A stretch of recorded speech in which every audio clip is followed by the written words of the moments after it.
Bangladesh community কুয়েতের ধারাবাহিক বর্ধিত সভা অনুষ্ঠিত হয়েছে। বাংলাদেশ কমিউনিটি কুয়েতের উদ্যোগে গত বৃহস্পতিবার 15ই মে 2025 রাজবাড়ী হোটেলে রাত 9 ঘটিকায় সংগঠনের সকল নেতৃবৃন্দের উপস্থিতিতে এ বর্ধিত সভা অনুষ্ঠিত হয়। বাংলাদেশ কমিউনিটি কুয়েতের সভাপতি মুরাদুল হক চৌধুরীর সভাপতিত্বে ভারপ্রাপ্ত সাধারণ সম্পাদক শামসুল হকের সঞ্চালনায় বর্ধিত সভায় উপস্থিত কমিউনিটির বিভিন্ন নেতৃবৃন্দের বক্তব্যে কমিউনিটির কার্যক্রমকে জোরালোভাবে এগিয়ে নেওয়ার ক্ষেত্রে মতবিনিময় এবং বিভিন্ন দিক নির্দেশনা নিয়ে আলাপ আলোচনা করা হয়। সংগঠনের বিভিন্ন নেতৃবৃন্দের উপস্থিতিতে মতবিনিময় শেষে নৈশভোজের মাধ্যমে অনুষ্ঠানের সমাপ্তি করা হয়। বাংলাদেশ কমিউনিটি কুয়েতে অবস্থানরত সকল প্রবাসীদের প্রাণের মানবিক সংগঠন। সকল কুয়েত প্রবাসীদের সুখে দুঃখে বাংলাদেশ কমিউনিটির সাথে আছে এবং ভবিষ্যতেও থাকবে ইনশাআল্লাহ। ছিলাম না গত কয়েকদিন ধরে শূন্য পদে আমি সাধারণ সম্পাদক নিয়োগ দেব। আপনারা সাধারণ সম্পাদক প্রার্থী হয়ে যায়, যার যোগ্যতা নেই সে প্রার্থী হয়।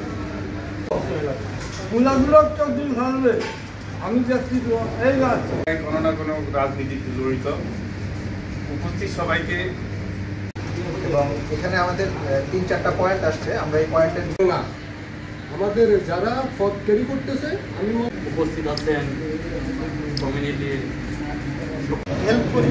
এখানে কেন করবো না?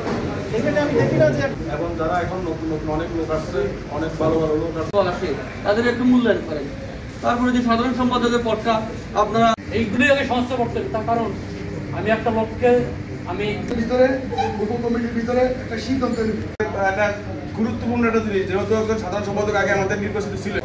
সকলের আলোচনার ভিত্তিতে, সকলের পরামর্শের ভিত্তিতে যারা অনেক আছে, যারা অনেক কমিটির ভিতরে বাইরে অনেক আছেন, কমিটির প্রচারণা সারা বাংলাদেশ বসে সিলেক্ট করবে কাজ। এরপর আমাদের আর যারা আমাদের কমিটিকে আর্থিকভাবে আমি তাদের দৃষ্টি আকর্ষণ করি। আমরা আজকে সবাই এসেছি, সবাই মত দিয়েছেন বিভিন্ন টাকা পয়সা ভালো লাগছে। অনেক স্থানীয় নেতৃবৃন্দরা আসছেন, সবার নাম বলতে গেলে অনেক সময় লাগবে। সবাই আমার পক্ষ থেকে, কমিউনিটির পক্ষ থেকে অসংখ্য ধন্যবাদ।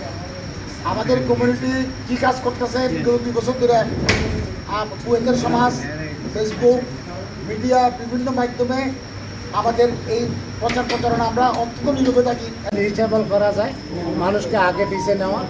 তৃতীয়টা হচ্ছে আজকের আগামীকালকের অনুষ্ঠান এবং আগামীতে কীভাবে আমরা মানবিক কাজগুলো নিয়ে এগিয়ে যাই, এগুলো নিয়ে আজকের আলোচনার বিষয় কথা হবে। আজকে সবাইকে ফ্রি দেওয়া হয়েছে যাতে জিনিসটা আমরা কোন জিনিসটা জানতে পারি। সবার মন্তব্য করছেন, আমরা সবাই জানতে পারছি। আগামীতে আজকে 3টা জিনিস বিষয়, একটা হচ্ছে সাধারণ সম্পাদক, আমাদের প্রাধান্যটা কী হবে এটা ইনশাআল্লাহ আমাদেরকে আশ্বস্ত করছে। সর্বস্তরে আমাদের ওনারা আমাদেরকে এম্বাসির পরে আমাদেরকে স্থান দেওয়া হবে বলে আশা করা আছে।